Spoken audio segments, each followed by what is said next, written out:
My Brain on Fire, Paris and Other Obsessions.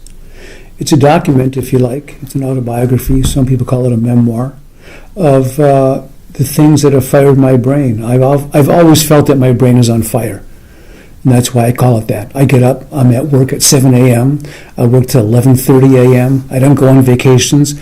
I go to Detroit because I was born there. I go see family. I go to Paris because I have a long history there. I'm not interested in going anywhere. I've never been to Mexico. I didn't go to the mountains to go skiing. I don't go to the beach. I go to the cafe, actually, and I work all day, or I work at home. But I'm a workaholic. I love it. As someone once said, and I repeat, you can quote me, find your inner maniac. All the fun goes to the obsessed, and that is me. So I go from one mania to the next, one obsession to the next. It's a joyful ride. It all began in high school after a youth where I was bored. I was an artist. I didn't know it. When I was a teenager, I couldn't wait to get old because I figured there couldn't be anything interesting between now and then, so let's just fast forward. And then I was in an art class, and my teacher, Mr. Johnson, I love Mr. Johnson. We were friends throughout his life because he was so meaningful. And one day he was giving us a design problem, and he said, when you're thinking of your design, dramatize. And my brain exploded. It exploded. I sat there in that class, I didn't move, and no one sitting around me had any idea of the experience of Satori I just had. I was transformed in a moment, and from that day on, I got it. I got it, and I was an A student forever after in design, and that changed my life. The academics were always terrible, and that started from my day in the third grade when Miss Stone stood in front of me in homeroom. She had jet black hair tied back into a bun, bright red lipstick on lizardy lips, and she stood there looking at me with her ball-bearing eyes, and she said, Leonard Pitt, stand up. And I stood up, and she said, Leonard, what is 3 times 3? And I went, I don't know. And she went, and she slapped me in the face. And that shoved me right into the arts and anything to do with numbers. Worse yet, the next day she said, Leonard, I want you to stay after class. I want to talk to you when everyone's gone. And everyone filed out, and she called me to sit down next to her desk. And she said, Leonard, your mother called me this morning and told me that you told her that you didn't like me. Now, why did you say that? And I didn't say anything. I was so terrified. I didn't tell my mother until she was in her 80s. I didn't tell my brothers. She was so guilt-ridden, this poor woman, this witch. I just kept saying, I didn't say that. Yes, you did, Leonard. Why did you? I didn't. So from that day on, anything to do with numbers, I got diarrhea. It was simple.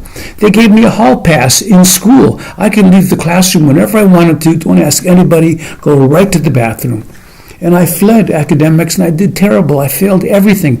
That's why I never went to college. So I'm an autodidact. I know everything I know because I fought for it. I struggled. I tore it out of the world because things are interesting.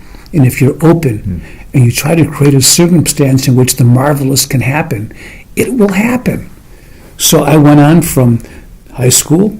I went to art school. I got a job in an ad agency thinking I would become a graphic designer in advertising. And once there, in the heart of the beast, and I saw how awful it was, I did what any young man would do in that kind of predicament, not knowing what his future was. I went to Paris. I thought I would stay for a few months. I stayed for 7 years. And I found Etienne Ducroux. And I studied mime with him, the teacher of Marcel Marceau.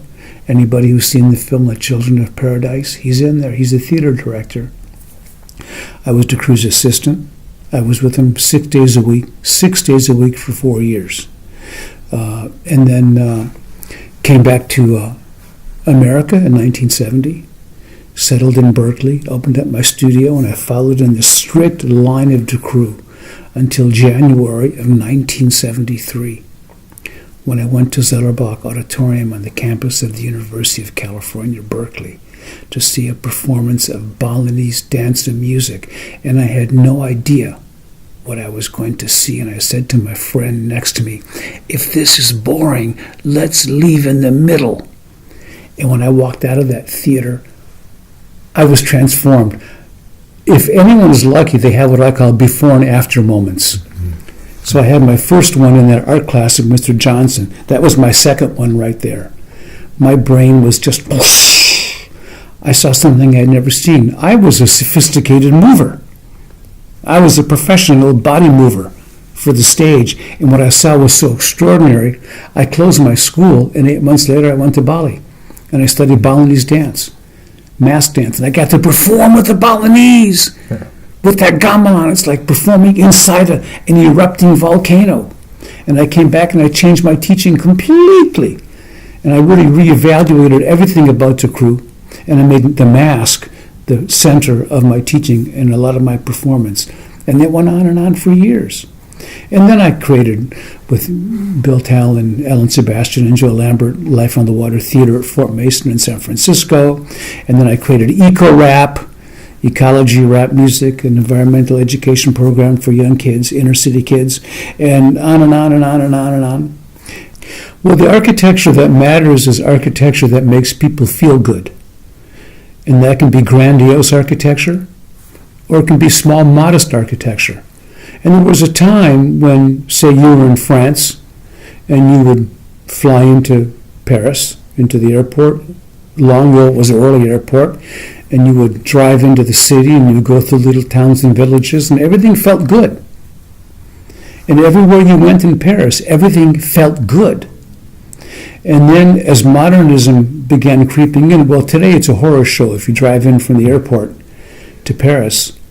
I defy anyone to stop anywhere along the way and tell me, oh, this feels good, I could live here. And of course in Paris, there are exceptions, but by and large, modernism doesn't fit in Paris. And it may fit in other places, but it doesn't fit in Paris. And for those who say, well, it fits in London, it fits in New York, and I say, well, if that's true, then the suit I'm wearing would look just as good on you. That's not how the world works. So I'm interested in trying to discern what is it that makes things feel good in buildings and urbanism. I wear a building like a suit of clothes. I want it to fit. I want it to feel good. And in fact, as I write in my book, there's an architect named Peter Eisenman who designed the Aronoff Center for Design and Art on the campus of the University of Cincinnati, and he designed the building to upset you. And he says this. He designed the building to upset you for his reasons, but it's going to upset you. And the average person going in doesn't know his rationale of ideas, which are perfect in their own little world, but in the real world of someone actually entering the building and moving around, they don't appreciate the uncomfortableness. So I think it's important to make those distinctions, and a lot of people get very confused, and that's why we have so much ugly architecture around. Mm.